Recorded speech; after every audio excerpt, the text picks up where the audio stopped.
ఆ దినముల్లో యేసు గలిలయలోని నజరేతు నుండి వచ్చి యోర్దానులో యోహాను చేత బాప్తిస్మము పొందెను.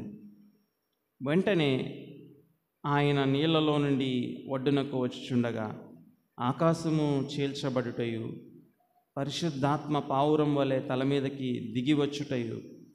దిగివచ్చుటయు చూచెను. మరియు నీవు నా ప్రియ కుమారుడవు, నీ యందు నేను ఆనందించుచున్నానని ఒక శబ్దము ఆకాశము నుండి వచ్చెను. యేసు దేవుని కుమారుడని చెప్పబడటం మార్కు సువార్తలో ఒక ముఖ్యమైన ఉద్దేశం. ఆ విషయాన్ని మనం చూసాం. మార్కు ఈ సువార్త ప్రారంభిస్తూనే ఏమన్నాడంటే, దేవుని కుమారుడైన యేసు క్రీస్తు యొక్క సువార్త అని ప్రారంభించాడు. అలాగే మనం చూసాం మార్కు సువార్త చివరి అంకంలో ఒకే ఒక్క మానవుడు, ఆ శతాధిపతి, ఈయన దేవుని కుమారుడే అని ప్రకటిస్తాడు. అయితే ఈ సమయంలో ఈ 2 వచనాల్లో యేసుక్రీస్తు ప్రభు వారి బాప్తిస్మ సమయంలో స్వయాన తండ్రి అయిన దేవుడే ఈయన నా కుమారుడు అని ప్రకటించడం, it is a testimony, it is a declaration of who Jesus is. మన జీవితంలో ఈ క్రీస్తు ఎవరు అనే విషయం అర్థం చేసుకోవడం చాలా ముఖ్యం. ఇది మన విశ్వాసానికి మూలం. క్రీస్తు సాధారణంగా ఒక మానవుడై ఉన్నట్లయితే ఆయన జీవితానికి విలువ ఉండేది కాదు, ఆయన ప్రాయశ్చిత్తానికి విలువ ఉండేది కాదు. ఆయన కేవలము మానవుడిగా వచ్చి మానవుణ్ణి మనుషులు దేవునిగా చేసినట్లయితే ఆయన గొప్పవాడు కాదు.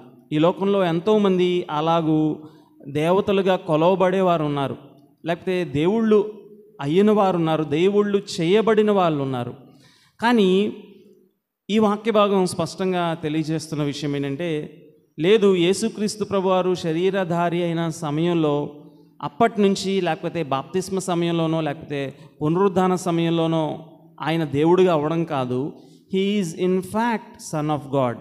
ఈయన దేవుని కుమారుడే శరీర రూపేణ ఈ లోకంలోనికి వచ్చాడు అన్న విషయం స్పష్టంగా తెలియజేయబడుతుంది.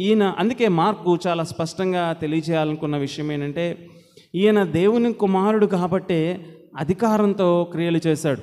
ముందు అధ్యాయంలో చూసుకుంటూ వెళ్తే అధికారంతో ఆయన దురాత్మలను వెళ్ళగొట్టాడు, అధికారంతో వర్షమును, ఆ పెను తుఫాన్ను గద్దించినప్పుడు అవి నిమ్మలమైనవి, అధికారంతో పక్షవాయువు గలవాని పాపాలు క్షమించాడు, అధికారంతో అనేక మందిని స్వస్థపరిచాడు.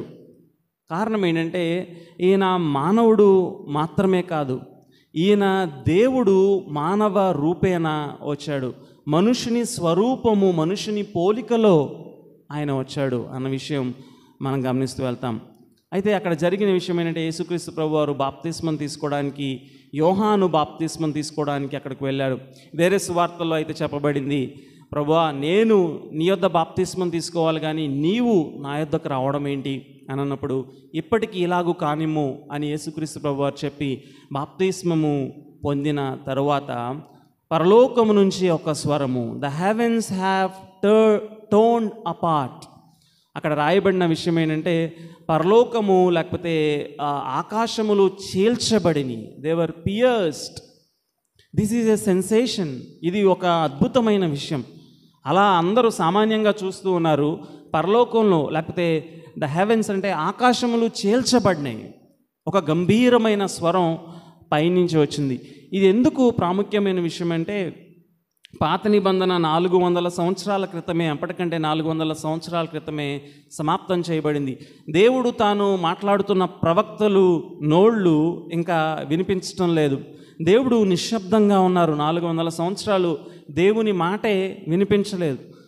ఇప్పుడు మార్కు నూతన నిబంధనలో 400 సంవత్సరాల తర్వాత రాస్తున్న మొదటి సువార్తలో ఒక సంచలనాత్మకమైన విషయం జరుగుతుంది. అదేంటంటే, స్వయంగా దేవుడే తాను ఆకాశము చీల్చుకుని మాట్లాడుతూ ఉన్నాడు.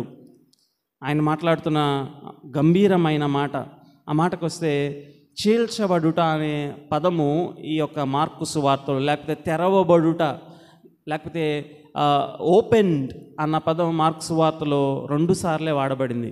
ఇక్కడ ఒకసారి, రెండోసారి 16వ అధ్యాయంలో ఆ శతాధిపతి ఈయన నిజముగా దేవుని కుమారుడే అని గుర్తించిన తర్వాత ఆకాశము నుండి కిందకు ఆ తెర, దేవాలయపు తెర పైనుంచి కిందకు చినిగినట్లు, it was open, it was torn open అని అక్కడ మాత్రమే వాడింది. అంటే మార్కు ఏదో చెప్పాలనుకున్నాడు. అదేంటంటే God himself has spoken here.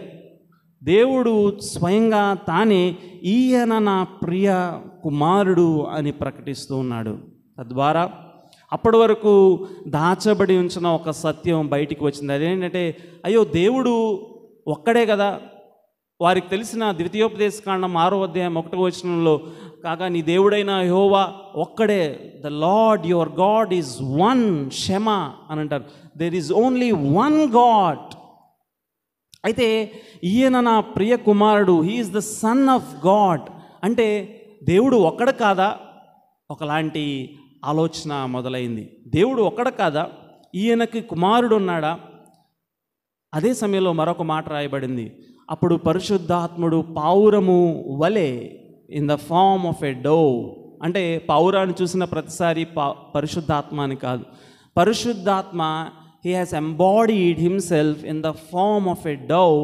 పరిశుద్ధాత్ముడు పావురము వలె వచ్చి అక్కడ యేసుక్రీస్తు ప్రభువారి తన మీదగా వాలినట్లు మనం గమనిస్తాం. అంటే తండ్రి, కుమారుడు, పరిశుద్ధాత్ముడు, the concept of Trinity is being built. ఈ యొక్క బాప్తిస్మం ద్వారా దేవుడు ప్రకటించాలనుకున్న విషయం ఏంటంటే ఈయన ఒక్కడే దేవుడు, త్రియేక దేవుడు, one God eternally existing as 3 persons. వీరు ముగ్గురు వ్యత్యాసమైన వ్యక్తులు, ముగ్గురు వ్యక్తులు, ఒక్కడే దేవుడు. అంటే ముగ్గురు దేవుళ్ళు కాదు, అలా అని చెప్పి ఒక వ్యక్తే కాదు. చాలామందికి ఉండే ఒక అపోహ ఏంటంటే పాత నిబంధనలో తండ్రి అయిన దేవుడు ఆయనే యేసయ్యగా ఈ లోకంలోనికి వచ్చాడు, ఇప్పుడు అదే దేవుడు పరిశుద్ధాత్మగా ఉన్నాడు. కానే కాదు. తండ్రి అయిన దేవుడు పాత నిబంధనలో ఆదికాండంలో ఉన్నారు, కుమారుడైన దేవుడు ఆదికాండంలో ఉన్నారు, పరిశుద్ధాత్ముడైన దేవుడు ఆదికాండంలో ఉన్నారు. అందుకే మొదటి అధ్యాయంలోనే మనం చూస్తాం, సృష్టి ఆరంభంలోనే సృష్టి ఎలాగూ జరిగిందంటే దేవుడు అని ప్రారంభమైంది. అయితే దేవుడు పలుకగా కలిగింది, అంటే దేవుని స్వరం ద్వారా కలిగింది, లేకపోతే దేవుని మాట ద్వారా కలిగింది. యోహాను భక్తుడు ఏమన్నాడంటే ఆ వాక్కే, ఆ మాటే శరీరధారి అయి మన మధ్య వసించును. ఈ వాక్కు, the word was always there with God. అంత మాత్రమే కాదు, అక్కడ ఒక మాట రాయబడింది. అదేంటంటే దేవుని ఆత్మ అక్కడ అలలపై అల్లాడుచుండెను. God spirit was hovering upon the waters అన్న విషయాన్ని మనం గమనిస్తాం. ఆది కాండంలోనే ఆయన త్రియేక దేవుడుగా ఉన్నాడు. అంతకంటే ముందుగానే యుగయుగాలుగానే ఆయన త్రియేక దేవుడుగా ఉన్నాడు. అయితే ఏంటి, మన దేవుడు త్రియేక దేవుడు, ఓకే సరిపోయింది కదా? కాదు, చాలా వ్యత్యాసం ఉంది. త్రియేక దేవునిలో ఉన్న ఒక గొప్పతనం ఏంటంటే చాలాసార్లు మనం ఏమనుకుంటామంటే దేవుడు నన్ను ఎందుకు రూపించాడంటే దేవుడు నాతో సహవాసం చేయడానికి నన్ను రూపించాడు. Yes, that's true. కానీ ఒక ప్రశ్న ఏంటంటే ఇంకా ముందుకెళ్ళి మనం ఏమంటామంటే దేవుడికి నన్ను చేయకపోతే ఆయన ఆనందాన్ని కోల్పోతాడు. ఎందుకంటే నాతో సహవాసం లేకపోతే ఇంకా ఆయనకి ఎవరున్నారు? కానే కాదు. తండ్రి అయిన దేవుడు, కుమారుడైన దేవుడు, పరిశుద్ధాత్ముడైన దేవుడు యుగయుగాలు వారు సహవాసంలో ఉన్నారు. అంత మాత్రమే కాదు, వారు సంపూర్ణమైన ప్రేమను వ్యక్తీకరించే సహవాసంలో ఉన్నారు. They have exhibited complete love to each other. They are the demonstration of love.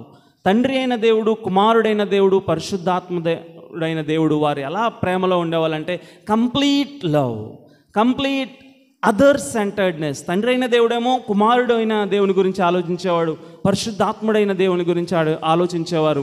తండ్రి అయిన దేవుడు కుమారుడు మహిమపరచబడాలని కోరుకునేవాడు, పరిశుద్ధాత్ముడు మహిమపరచబడాలని కోరుకునేవాడు. కుమారుడేమో తండ్రి మహిమపరచబడాలి, పరిశుద్ధాత్ముడు ప్రకటింపబడాలి. పరిశుద్ధాత్ముడేమో తండ్రి అయిన దేవుడు మహిమపరచబడాలి, కుమారుడు మహిమపరచబడాలి. గ్లోరిఫైయింగ్ అదర్స్, ఇతరుల్ని మహిమపరుస్తూ యుగాలు సంతోషంగా ఉన్న త్రియేక దేవుడు, ద గాడ్.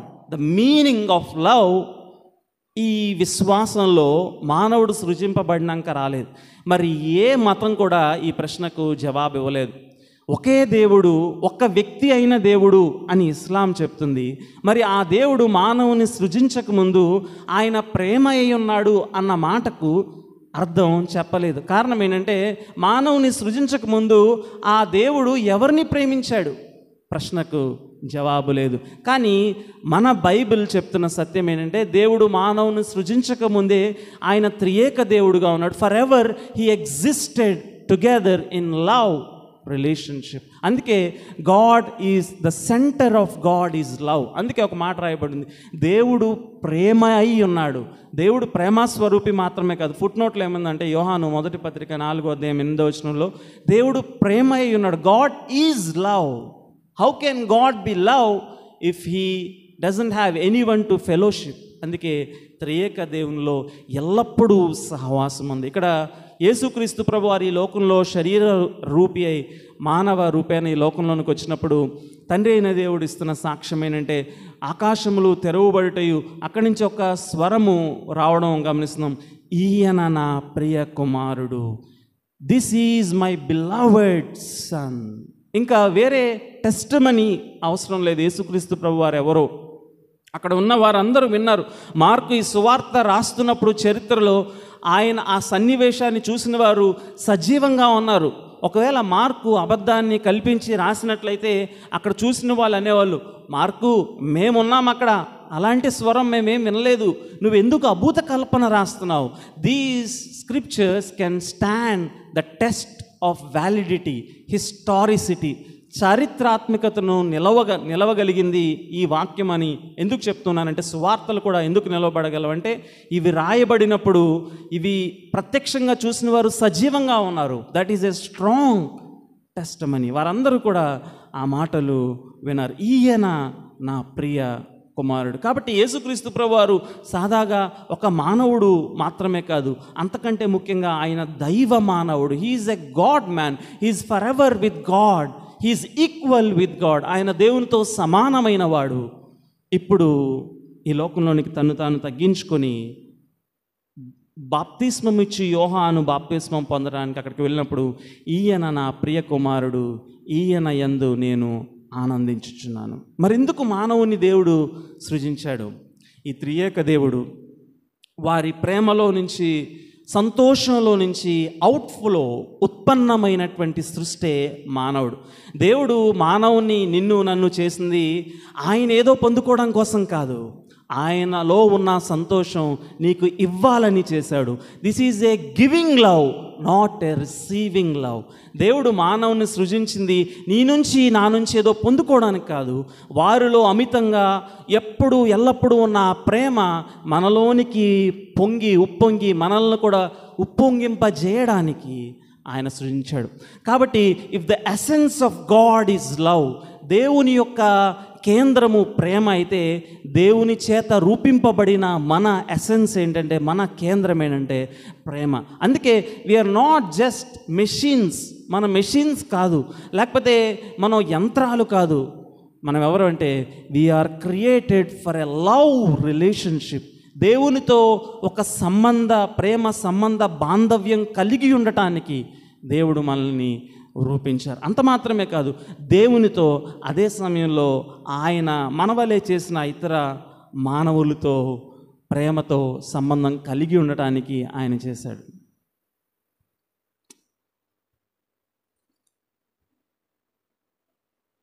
11వ వచనం, మరియు నీవు నా ప్రియ కుమారుడు, నీ యందు నేను ఆనందించునని ఒక శబ్దము ఆకాశం నుండి వచ్చెను. 12వ వచనం నుంచి 13వ వచనం వరకు ఉన్న వాక్య భాగాన్ని మనం చదువుదాం. వెంటనే పరిశుద్ధాత్మ ఆయనను అరణ్యంలోనికి త్రోసికొని పోయెను. ఆయన సాతాను చేత శోధింపబడెను. అరణ్యంలో 40 దినములు అడవి మృగములతో కూడా నుండెను. మరియు దేవదూతలు ఆయనకు పరిచర్య చేయుచుండెను. వెంటనే గ్రీక్లో వాడబడిన పదం ఏంటంటే యూతిస్, అంటే ఇమ్మీడియట్లీ. సుమారు 45 సార్లు మార్కు తన సువార్తలో ఇమ్మీడియట్లీ, వెంటనే అన్న పదాన్ని వాడటానికి గల కారణం ఏంటంటే he is in a sense of urgency. Mark రాసిన ఆ యొక్క సువార్తలో 3లో 2 అంతలు లేకపోతే 3లో ఒక వంతు, ఒక భాగము యేసుక్రీస్తు ప్రభువారి సిలువ గురించే రాశాడు. అంటే ఒక వారం గురించి ఒక భాగం రాశాడు, మిగిలిన 33.5 సంవత్సరాల గురించి 2 భాగాలు రాశాడు. అంటే it's culmination is towards the cross. సువార్తను, సిలువ గురించి మాట్లాడడానికి వెంటనే యాక్టివిటీస్ జరిగిపోతూ ఉంటాయి. అయితే ఇంకా మనం ఆలోచిస్తే, ఈ వెంటనే అన్న పదాన్ని ఆలోచిస్తే, అప్పుడే యేసుక్రీస్తు ప్రభువు ఒక గొప్ప సాక్ష్యాన్ని పొందుకున్నారు. It is like receiving a great trophy. ఒక గొప్ప వింబిల్డన్లో ఒక పెద్ద టైటిల్ని పొందుకున్నట్లు. టెన్నిస్ గురించి తెలిసిన వారికి వింబిల్డన్ అంటే it's the most prestigious thing. అలా అంత ట్రోఫీని పొందుకొని నెక్స్ట్ వెంటనే అక్కడి నుంచి ఆయన ఎక్కడికి తీసుకొని పోబడ్డాడంటే పరిశుద్ధాత్మ ద్వారా సాతాను చేత శోధింపబడుటకు అరణ్యములోనికి కొనిపోబడాను. an immediate transfer from glory to test. రెండో విషయం, son of God is tempted or tested. మొదటగా మనం చూసాము the witness, the testimony of the son of God. దేవుని కుమారుని గురించినటువంటి సాక్ష్యము దేవుడిచ్చారు. రెండవది, దేవుని కుమారుడు ఇప్పుడు శోధింపబడుటకు అరణ్యంలోనికి కొనిపోబడ్డాడు. మార్కు ఎలా శోధింపబడ్డాడో ఆ విషయాలన్నీ ఎక్కువ రాయడానికి తన సమయాన్ని ఎక్కువగా వెచ్చించలేదు. ఈ విషయాలు మనం చదువుకోవాలంటే మత్తయి సువార్తకి లేకపోతే లూకా సువార్త 4వ అధ్యాయానికి మనం వెళ్ళచ్చు. అయితే మార్కు యొక్క ఉద్దేశం ఇక్కడ ఏంటి? అక్కడ అరణ్యంలోనికి శోధింపబడుటకు సాతాను చేత, అయితే ఎవరిని మృంగుదమాని గర్జించు సింహం వలె ఎదురు చూస్తూ ఉంటాడు. సాతాన్ యొక్క ఉద్దేశం ఏంటంటే యేసుక్రీస్తు ప్రభువు వారిని సిలువ యొద్దకు ప్రయాణం చేయకుండా ఆపటమే ఆయన ఉద్దేశం.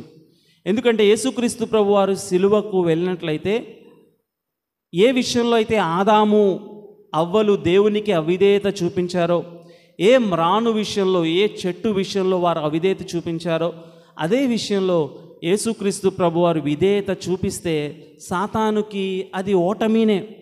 ఆదికాండం 3వ అధ్యాయం 15వ వచనంలో చెప్పబడినట్లు సాతాను అనగద్రొక్క వేయబడతాడు. అతని ఉనికికే అది ప్రశ్నార్థకం. అందుకే యేసుక్రీస్తు ప్రభువారిని శోధించి సిలువకు వెళ్ళనీయకుండా చేయడం సాతాను ఉద్దేశం. కానీ ఆశ్చర్యకరమైన విషయం ఏంటంటే పరిశుద్ధాత్ముడే సాతాను యొద్దకు అరణ్యంలోనికి యేసుక్రీస్తు ప్రభువారిని త్రోసుకొని పోయిను అని అక్కడ ఉంటుంది. అంటే ఇన్ ఎ వే పుష్, తీసుకుని అలా పారవేశాడు. ఒక క్షణంలోనేమో ఆయన అలా పైకెత్తాడు, మరుక్షణమే ద టెస్ట్ హ్యాస్ బిగాన్. అక్కడ అరణ్యంలోనికి వెళ్ళి అక్కడ రాయబడింది ఏంటంటే అడవి మృగములతో అక్కడ తాను చేస్తున్నది ఏంటంటే శోధింపబడటానికి వెళ్ళాడు. మరి పరిశుద్ధాత్ముడు ఎందుకు తీసుకొని వెళ్ళాడు? జవాబు ఏంటంటే యేసుక్రీస్తు ప్రభువారు అప్పటికే దేవుని కుమారుడిగా ప్రకటింపబడ్డాడు. ఇప్పుడు పరీక్ష ఏంటంటే ఆ రాబోయే శోధనలను ఆయన మానవుడిగా ఎదుర్కొని దేవునికి విధేయత చూపిస్తాడా, లేకపోతే తనకున్న దైవ శక్తితో దాన్ని జయించడానికి ప్రయత్నిస్తాడా? తనకున్న దైవశక్తి దాన్ని జయించడం సాధ్యమే, కానీ the test is that he should face the temptation with human abilities. మానవ రూపేణ వచ్చిన యేసుక్రీస్తు ప్రభువారు తండ్రి అయిన దేవునికి విధేయత చూపించే విధానం ఏంటంటే మానవ రూపేనే దాన్ని ఎదుర్కోవాలి, ఆ శోధనని. ఎందుకంటే ఆయన అన్ని విషయాల్లో మన వంటి వాడు అని నిరూపింపబడటానికి, మరియు దేవునికి విధేయుడని నిరూపింపబడటానికి, అంత మాత్రమే కాదు మనతో సహానుభవం కలిగిన వాడు అని చెప్పుకోవడానికి ఒక చక్కటి ఉదాహరణ. ఏ దేవుడు కూడా మానవునితో సహా అనుభవం కలిగిన వారు ఎవ్వరూ లేరు. ఈ దేవునిలోని ఒక గొప్ప లక్షణం ఏంటంటే he has experienced the experiences like us. మనవలే ఆయన సహా అనుభవం కలిగి ఉన్నాడు. 155వ సంవత్సరం అంటే సుమారు 2వ శతాబ్దం, క్రీస్తు శకం, క్రీస్తు తర్వాత 202వ శతాబ్దంలో యోహానుతో పాటు కలిసి పరిచర్య చేసి ఆ తర్వాత స్ముర్న అనే సంఘంలో పరిచర్య చేసిన ఒక సంఘ కాపరి ఉన్నాడు. ఆయన పేరు పాలీకార్ప్. ఈయన స్వయంగా ప్రకటన గ్రంథం రాసిన యోహానుతో సహవాసం చేశాడు. అందుకే స్ముర్న గురించి ఈయన ఎంత మంచి స్నేహితుడో మనకు అక్కడ అర్థమవుతుంది, ఎంత మంచి నమ్మకస్తుడో మనకు అర్థమవుతుంది. స్మరణ గురించి ఎక్కువగా యోహాన్ కామెంట్ చేయడు, ఎందుకంటే నమ్మకంగా కొనసాగుతున్న సంఘంలో స్మరణ సంఘం ఒకటి. అయితే పాలికార్ప్ తన జీవిత చివరి దశలో ఉన్న సమయంలో చాలామంది వారికి అక్కడ ఉన్నటువంటి నీరో ద్వారా చాలా శ్రమలు రావడం ప్రారంభించింది.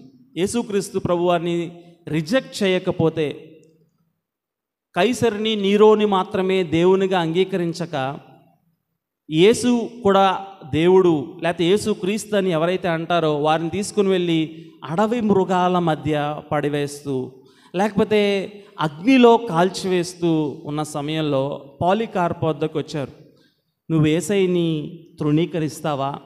నీ విశ్వాసాన్ని వద్దనుకుంటే నువ్వు బ్రతుకుతావు, లేకపోతే నువ్వు అడవి మృగాల మధ్యనో లేకపోతే అగ్నిలోనో కాల్చివేయబడతావు అని చెప్పినప్పుడు పాలికార్ప్ ఏం చెప్పాడంటే, 86 years I have lived so far. Never did this Jesus did anything wrong to me.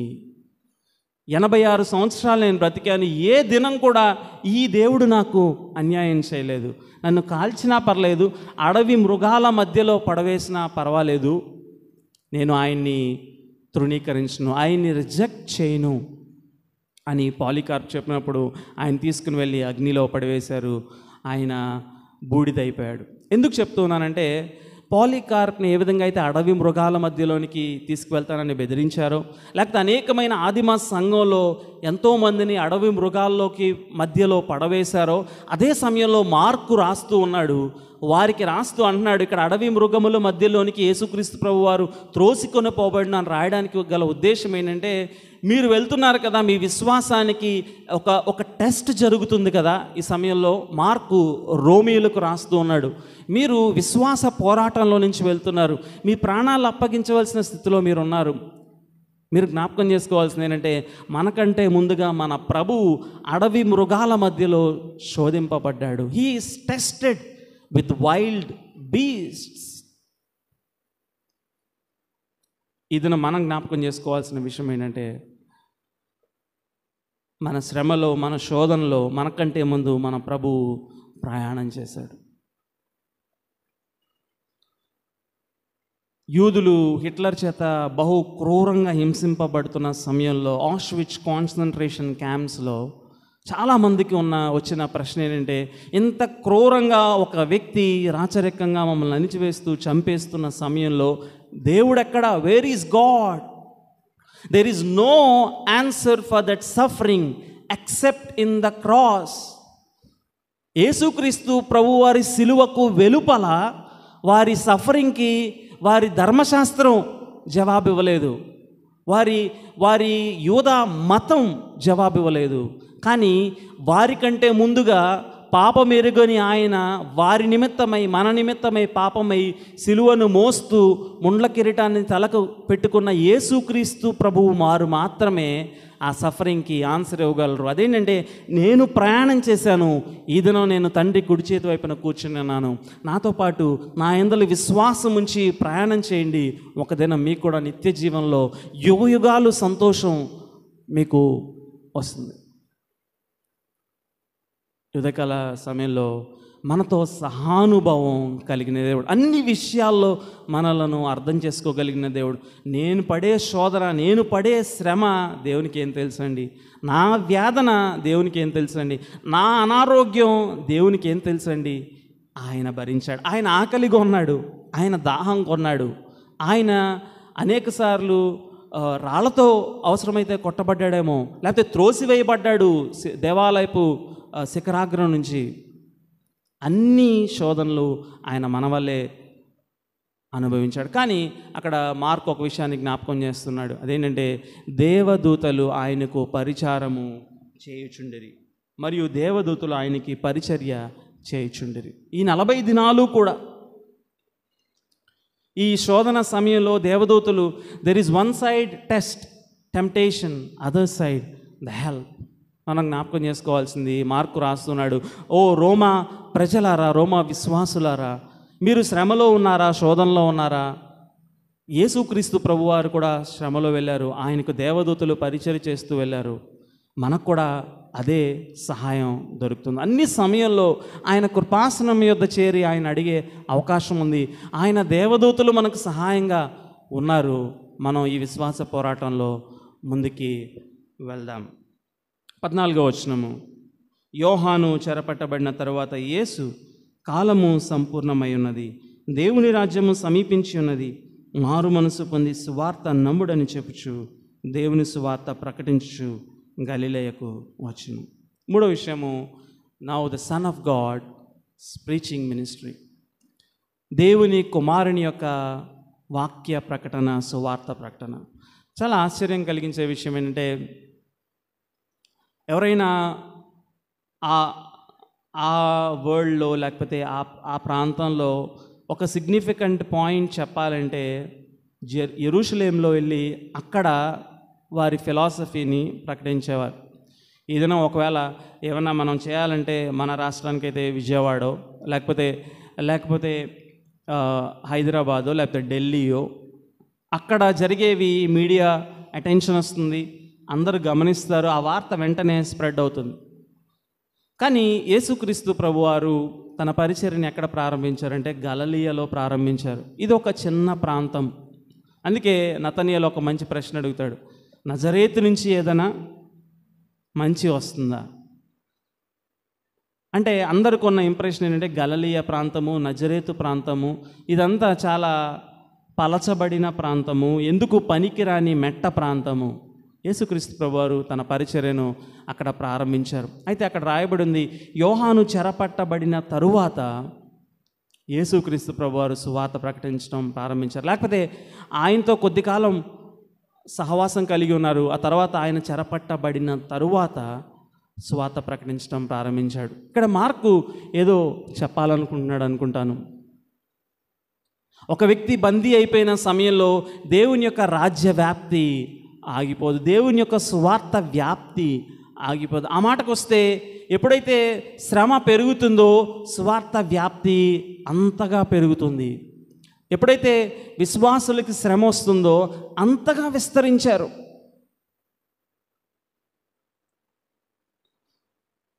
మనం నిర్గమాకాండంలో చూస్తాం, ఫరో ఇంత వేగంగా ఇశ్రాయేలీలు పెరిగిపోతున్నారని చాలా నియమాలు పెట్టాడు. వారు ఎంత కట్టడి చేస్తే అంత మల్టిప్లై అయిపోయారు న్యూమరికల్గా చూస్తే.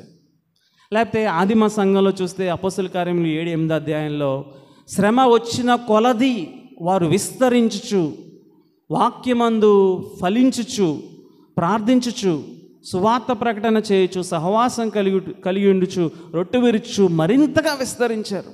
శ్రమ కలిగిన కొలది వారు విస్తరించారు. యేసుక్రీస్తు ప్రభువారు సువార్త కూడా, యోహాను చెరపట్టబడ్డాడు, ఈయన సువార్త చెప్పడం ప్రారంభించారు.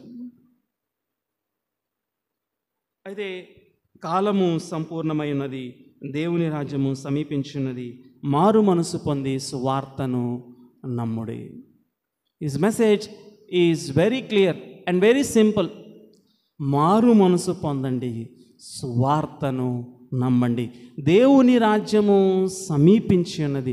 The Christ kingdom has come close, now you need to enter it. రాజ్యం అంటే వాళ్ళలో ఉన్న అపోహ ఏంటంటే, ఏదో ఒక సింహాసనం మీద ఒక రాజు కూర్చుని ఉంటాడు, మమ్మల్ని పరిపాలిస్తాడు. కానీ ప్రభువు ఏమంటున్నాడంటే, పరలోక రాజ్యం సమీపించి ఉన్నది. అంటే నేనే ఆ రాజ్యము, లేకపోతే నేను ఎక్కడ ఉంటే అదే రాజ్యం. I am near. కాబట్టి రాజ్యం మీకు సమీపంగా ఉంది. మీరు ఎంటర్ అవ్వాలంటే త్రూ మీ మారు మనసు పొందండి. ఏంటి ఆ మారు మనసు అంటే, మీ సత్క్రియల వలనో, లేకపోతే మీ మత ఆచరణ వలనో, లేకపోతే మీ గొప్పతనం వలనో, లేకపోతే మీ ప్రయత్నాల వలనో కాదు, క్రీస్తు ద్వారా మాత్రమే నూతన జీవితం అని మీ మనస్సు మార్చుకొని, పాపమును విడిచిపెట్టి క్రీస్తుని ఆశ్రయించి ఈ రాజ్యంలోనికి ప్రవేశించండి. కాలం సంపూర్ణమైంది, ఇంకా సమయం లేదు. Time has come. కుమారుడు మీ మధ్యలోనికి వచ్చాడు అని దేవుని సువార్త ప్రకటించుచు గలిలయకు వచ్చిన ఆయన సందేశం చాలా క్లుప్తంగా ఉంది, చాలా స్పష్టంగా ఉంది. అదేంటంటే మారు మనసు, పశ్చాత్తాపము, రాజ్యములో, దేవుని యొక్క రాజ్యంలో ప్రవేశించడం. ఇప్పటికే దేవుని యొక్క రాజ్యం గురించి ప్రకటన జరిగింది. దేవుడే స్వయంగా చెప్పాడు, ఈయన నా ప్రియ కుమారుడు, ఈయన యందు నేను ఆనందించున్నానని స్పష్టంగా తెలియజేశాడు. నాలుగవదిగా, చివరిగా మనం 16వ వచనం నుంచి 20వ వచనం వరకు ఉన్న వాక్య భాగాన్ని మనం చూసినట్లయితే, the son of God calls. ఇప్పుడు ఈ దేవుని కుమారుడు ఆయన పిలుస్తూ ఉన్నాడు.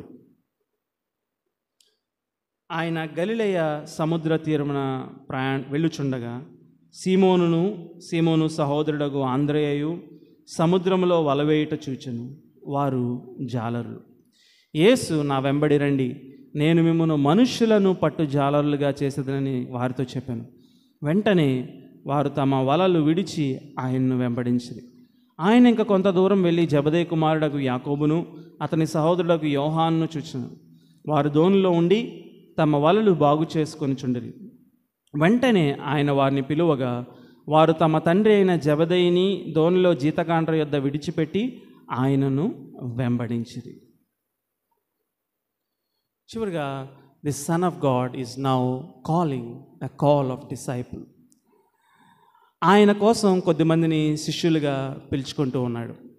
గలిలయలో లేకపోతే ఆ ప్రాంతంలో జరిగే ఒక ఆచారం ఏంటంటే, ఎవరైనా ధర్మశాస్త్రంలో పాండిత్యం కావాలనుకుని బోధకుడుగా, రబ్బీగా కావాలనుకుంటే అక్కడ ప్రాచుర్యంలో ఉన్న ఒక రబ్బీ బోధకుని యొద్దకు వెళ్ళి ఆయన్ని మనం అలా వెళ్తున్న సమయంలో ఆయన వెంబడిస్తూ ఆయన మాట్లాడే అవకాశం ఇస్తే ఆయన అడగాలి, అయ్యా నేను కూడా నీ దగ్గర ఈ బోధ నేర్చుకోవాలనుకుంటున్నాను, నీవు నాకైనా నేర్పిస్తావా అంటే ఆ రబ్బుని లేకపోతే రబ్బీ ఏమంటాడంటే, నీకు యెషయా గ్రంథం 53వ అధ్యాయం కంఠస్థం వచ్చా అయితే చెప్పు, లేకపోతే కీర్తన 119 కంఠస్థం వచ్చా చెప్పు అని అలా కొన్ని ప్రశ్నలు వేస్తాడు.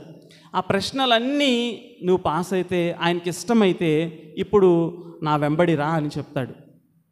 ఏ రబ్బై కూడా అలా వెళ్ళిపోయి ఎవరిని పడితే వాళ్ళని నన్ను వెంబడించండి అని చెప్పడు.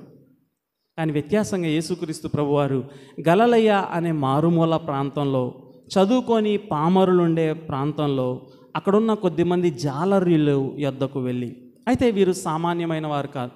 ఆ దినాల్లో the staple food is fish, అంటే వారి ముఖ్యమైన ఆహార పదార్థం ఏంటంటే చేపలు. ఆ చేపలు పట్టుకునేవారు ధనవంతులుగా ఉండేవారు. వారి జీవితాలు మాత్రం భ్రష్టత్వంలో ఉండేవి. చాలా ఘోరమైన ఫైటింగ్స్ వారు చేసుకునేవాళ్ళు, లేకపోతే రోకలు మార్చుతూ గొడవల్లో గందరగోళంలో వాళ్ళు ఉండేవాళ్ళు. వారికి ఈ ధర్మశాస్త్రం గురించి కానీ, యూదులైనప్పుడు కూడా ఆ ఇష్టం కానీ, సమయం గడిపే విధానం కానీ వారికి ఏం తెలియదు.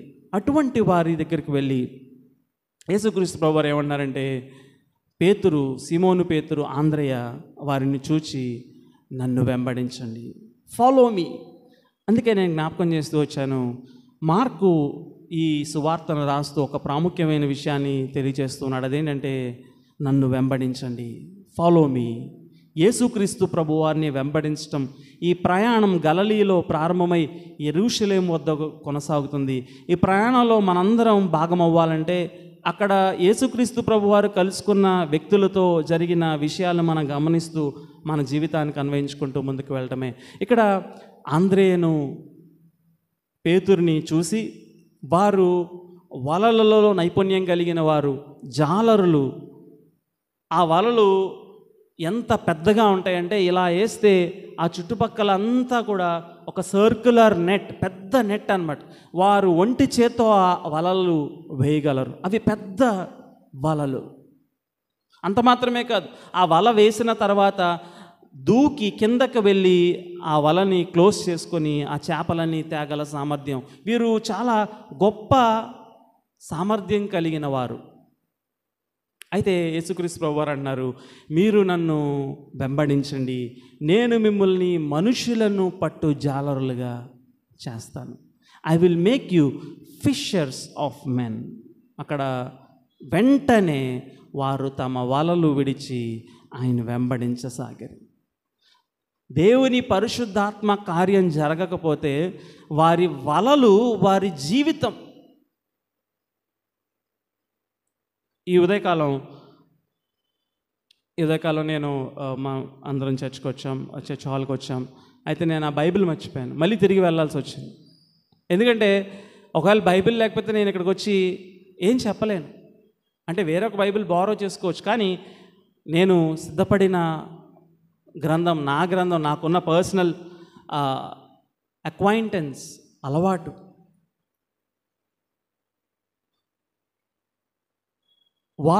వారి వలలు, వారి జీవితం, ఇట్స్ దేర్ లైఫ్. వారు మరుక్షణమే వాటిని విడిచి ఆయన వెంబడించసాగిరి.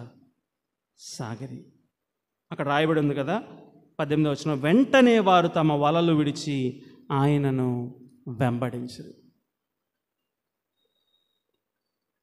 తర్వాత ఆయన ఇంకా కొంత దూరం వెళ్ళి జెబెదయి కుమారుడగు యాకోబును అతని సహోదరుడగు యోహానును చూచెను. వారు దోణిలో ఉండి తమ వలలు బాగు చేసుకొనిచుండిరి. వెంటనే ఆయన వారిని పిలువగా వారు తమ తండ్రి అయిన జెబెదయిని దోణిలో జీతకాండ్రి వద్ద విడిచిపెట్టి ఆయనను వెంబడించారు. వారేమో వలలను విడిచారు, వీరేమో వారి తండ్రిని విడిచి ఈయన్ను వెంబడించారు. This son of God has something special. ఈ దైవ కుమారునికి ఏదో ప్రత్యేకత ఉంది, ఈయనలో ఏదో శక్తి ఉంది. ఈయన వెంబడిస్తే ఆయన వలె మమ్మల్ని చేస్తాడు. ఈయన వెంబడిస్తే ఈయన మమ్మల్ని నిత్య జీవానికి నడిపిస్తాడు. అందుకోసం అవసరమైతే మా వలలను విడిచిపెడతాం, అవసరమైతే మా సంబంధాలను విడిచిపెడతాం. ఈ దేవుణ్ణి, ఈ వ్యక్తిని వెంబడించడం కంటే మరి ఏది ప్రాముఖ్యం కాదు. నా వల కాదు, నా సంబంధాలు కాదు, మరేది కాదు. My God is my top priority, nothing else. Not even my mom and dad, not even my wife, not even my children, not even my brothers, sisters. My God is my everything.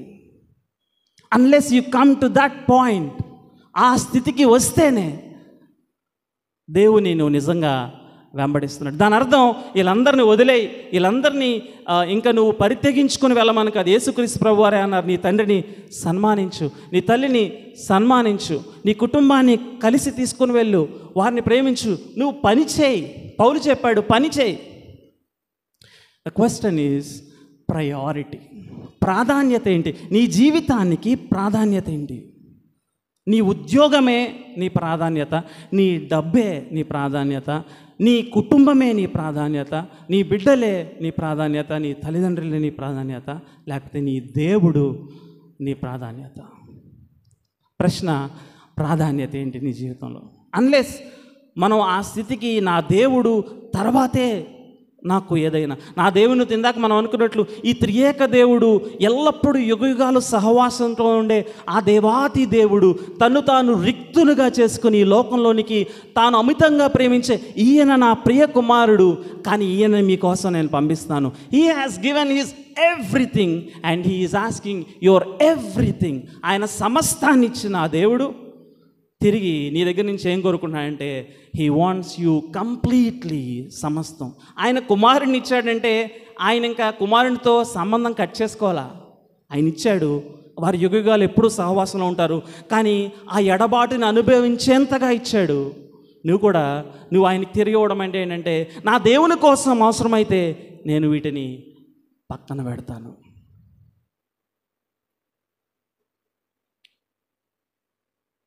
As if ఒక blank paper ఇచ్చి కింద sign చేయమని ఏసై నేను అడిగినట్లు, దానిలో మిగిలిన నేను తర్వాత ఫిల్ చేసుకుంటాను, సైన్ చేయ అంటే నువ్వు ఎలా అంటావు, ఎలా ఉంటావు?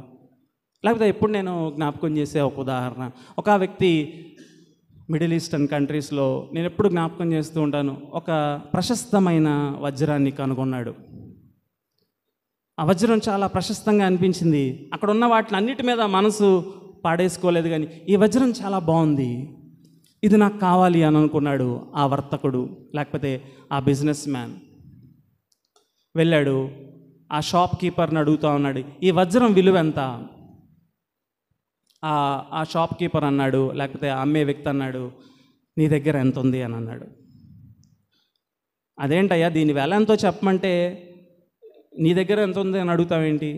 ఆయన అన్నాడు, ఇది చాలా ప్రశస్తమైందండి, this is a rare pearl, ఇది చాలా ప్రశస్తమైన వజ్రం, దీన్ని నువ్వు సంపాదించుకోవాలి, నువ్వు పొందుకోవాలంటే నీ దగ్గర ఎంత ఉందో ముందు చెప్పు, అదంతా నాకు ఇస్తేనే నేను ఇస్తాను. సరే, తన జోబుల్లో అన్నీ ఎత్తుక్కొని, ఇదిగో నా దగ్గర ఉన్న 2,000 రూపాయలు, అంతేనా నీ దగ్గర ఉంది? అంతేనయ్యా, నా దగ్గర ఇంకా మనీ ఏం లేవు. అయితే నాకు ఏటీఎం కార్డు ఉంది, ఒకవేళ తెమ్మంటే తీసుకొని వస్తాను, దానిలో కూడా 10,000 రూపాయలు ఉన్నాయి అంతే. అవునా, నీకు ఈ వజ్రం కావాలంటే ఆ 10,000 తీసుకునిరా. ఏటీఎంకి వెళ్ళాడు, 10,000 తీసుకొని వచ్చాడు. సరే, వజ్రం ఇలా పట్టుకోబోతున్న సమయంలో, ఆగు, నేను అన్నాను నీ దగ్గర ఉన్న సమస్తం ఇంతేనా నీ దగ్గర ఉందంటే, ఇంకా నా దగ్గర ఏం డబ్బులు ఉన్నాయి బాబు, నేను నీకు నా దగ్గర ఉన్న డబ్బులు ఇచ్చాను, ఏటీఎంలో ఉన్న మనీ ఇచ్చాను, ఇంకేం లేవంటే, ఇంకా నేను ఇక్కడి నుంచి డైరెక్ట్గా నా ఇంటికి వెళ్ళిపోవాలి అని అన్నాడు. నీకు ఇల్లు ఉందా? నీకు ఈ వజ్రం కావాలంటే ఆ ఇల్లు నాకు కావాలి. సరే, మరి నీకు ఇంక ఇల్లు ఇచ్చేస్తే నేను ఎక్కడ ఉండాలి? నేను బయట ఏమన్నా నా కారులో నేను పడుకోవాలా? ఆయన అంటాడు, నీ కారు ఉందా? ఆ కారు తీసుకొచ్చి నాకు ఇచ్చేయాలి. ఈ వజ్రం విలువ ప్రశస్తమైనది. నాకు నా ఇల్లు, నా కారు, నా డబ్బంతా నీకు ఇచ్చేస్తే నేను, నా కుటుంబం, నా భార్య, నా బిడ్డలు, మేమందరం ఎక్కడ ఉండాలి? నీకు భార్య, బిడ్డలు, కుటుంబం ఉన్నారా? ఈ వజ్రం కావాలంటే వాళ్ళు వచ్చి ఇక్కడ నాకు నా షాప్లో పనిచేయాలి బానిసలుగా. ఆయన అడిగాడు, ఇంకా నా భార్య, బిడ్డలు లేకపోతే నేనేం చేయాలి? నువ్వు ఉన్నావా? నీవు కూడా బానిసవ్వాలి, ఈ వజ్రం కావాలి. ఇది ప్రశస్తమైన వజ్రం. To finding Christ is finding everything and to give your self in totality. జాగ్రత్తగా వ్యత్యాసాన్ని గమనించండి. నేను చెప్తున్నది నువ్వు కలిగి ఉన్న సమస్తం అంటే అన్నీ పరిత్యజించి బికారిగా ఈ లోకంలో ఉండమని కాదు నేను అనేది. In your heart, in the bottom of your heart, what is your priority? నీ ప్రాధాన్యత, నీ హృదయ అంతరంగంలో లోపల నీ ప్రాధాన్యత ఏంటి? యేసు ప్రభువారిని వెంబడించడం అంటే నీ ప్రాధాన్యత ఆయనే. He is my top priority, to follow him, to obey him. ఆయన శాసనం, ఆయన మాట నా నడవడికని అది గౌరవం చేస్తుంది. నేను ఆయన ఏదైతే వద్దన్నారో దాన్ని జయించడానికి పోరాడతాను, ఎందుకంటే ఆయన్ని సంతోషపెట్టడం నాకు ప్రాముఖ్యం. ఆయన ఏదైతే నా జీవితంలో తొలగించుకోమన్నారో దాంతో నేను పోరాడి తొలగించుకుంటాను, ఎందుకంటే ఆయన నాకు ప్రాధాన్యం. నా ఇష్టం ఇక కాదు, నీ ఇష్టమే సిద్ధించును కాక. కొన్ని విషయాల్లో నీ చిత్తం, కొన్ని విషయాల్లో నా చిత్తం కాదు, అన్ని విషయాల్లో నీ చిత్తమే. ఇక్కడ శిష్యులు వారు తమ వలలను విడిచి, తమ తండ్రిని విడిచి ఆయన వెంబడించారు. ఉదయకాల సమయంలో ఏ విషయాన్ని నీ జీవితంలో నీవు విడిచిపెట్టలేకపోతున్నావు? ఆ ప్రశ్న బలలో సమీపించే మనం ఒకసారి మనల్ని మనం ప్రశ్నించుకుందాం. ప్రభువా, మీకంటే వాస్తవికంగా నా హృదయంలో ఈ పలానా విషయానికి, ఈ పలానా వ్యక్తి, అందుకే 2 విషయాలు చూపించాడు, మెటీరియల్, పీపుల్, వల, తండ్రి. ఈ మెటీరియల్ని నాకు ప్రాధాన్యంగా నేను ఎంచుకుంటున్నాను, లేకపోతే ఈ వ్యక్తిని మీకంటే ఎక్కువగా ప్రాముఖ్యతగా నేను ఎంచుకుంటున్నాను. ఈ సమయంలో ప్రభువా, మీరు నాకు ప్రాధాన్యత కావాలి. అందుకే అబ్రహాంతో మాట్లాడుతూ తండ్రి అయిన దేవుడితో, నీ కుమారుడు, నీవు ప్రేమించు కుమారుడు, నీ ఏకైక కుమారుడైన ఇస్సాకును తీసుకుని వచ్చి నాకు బలిమ్మంటాడు. యువర్ సన్, అంత మాత్రమే కాదు, యువర్ ఓన్లీ సన్, 90 సంవత్సరాల వృద్ధాప్యంలో సారాయి కనిన కుమారుడు, ఇక ముందు కుమారుడిని కనటం అసాధ్యం అనుకున్న కుమారుని తీసుకొని వచ్చి అక్కడ పెట్టమంటాడు దేవుడు. నాకు బలిపించుటకు మోరియా పర్వతం మీద పెట్టమంటాడు. కానీ అబ్రహాముని ఇస్సాకు మీద వెయ్యనవని దేవుడు తండ్రి తన కుమారుడైన యేసుక్రీస్తు ప్రభువారు అదే పర్వతం మీద సిలువలో వేలాడుతున్న సమయంలో పాపాత్ములైన మానవులు వేస్తున్న ద్వేషాలు, బాణాలు, పోట్లకు అన్నీ సహిస్తూ ఆయన అడుగుతున్న సమయంలో కూడా, తండ్రి ఈ గిన్నె నా యొద్ద నుంచి తొలగించము అని అడుగుతున్నా సరే దేవుడు తన ముఖాన్ని త్రిప్పివేసుకున్నాడు. కారణం, మనల్ని పాపంలో నుంచి విమోచించి ఆయనతో తిరిగి సమకూర్చి ఒక దినం మనందరం ఆ దేవాతి దేవునిలో నా సంపూర్ణ సంతోషం, నీ సన్నిధిలో నిత్యము సుఖములు కలవు, నీ సన్నిధిలో సంపూర్ణ సంతోషం కలవు, ఆ ఫుల్నెస్ ఆఫ్ జాయ్ని మనం అనుభవించాలని. అందుకే ఒక భక్తుడు ఏమన్నాడంటే, God became man, the son of God became son of man so that sons of men would become sons of God. దైవ కుమారుడు మనుష్య కుమారుడిగా ఈ లోకంలోనికి వచ్చాడు. కారణం ఏంటంటే మనుష్య కుమారులు, మనుష్య కుమార్తెలు మనము ఒక దినం దేవుని బిడ్డలంగా అవ్వాలని.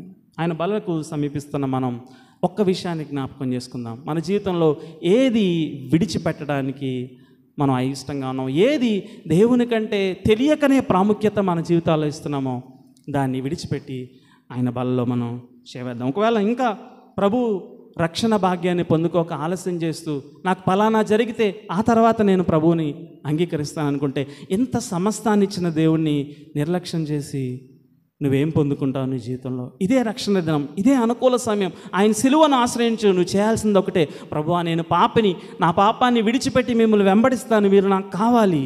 ఒకవేళ రక్షింపబడినట్లయితే రక్షణ నిశ్చయత కలిగి ఆయన్ని తిరిగి పునరంకితం చేసుకుని ఆయన వెంబడిద్దాం.